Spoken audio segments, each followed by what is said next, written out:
আসসালামু আলাইকুম ওয়া রাহমাতুল্লাহি ওয়া বারাকাতুহু। আলহামদুলিল্লাহ, আমরা চলে এলাম টিপু সুলতান মসজিদ ধর্মতলা।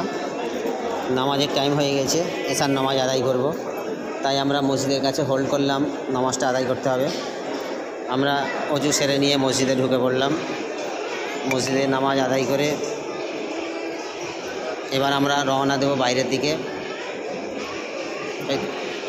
এশার জামাত হয়ে গেছে, জামাত আমরা পাইনি। নামাজের যার নামাজ আদায় করে নিয়ে এসব বসে আছে। আমাদের হানিফ সর্দার, আজাদ, মামু, মোস্তাকিন ভাই সব বসে আছে। এবারে এখান থেকে আমরা বাইরের দিকে বেরিয়ে ট্রেনের খাবার কিছু কিনে নেব, কিছু খেয়ে নেব। বেরিয়ে পড়ছি। এখানে চার দোকানে দাঁড়িয়েছে, সব চা পানি বিস্কুট খাওয়া দাওয়া চলছে। মামু ফোনে কথা বলছে।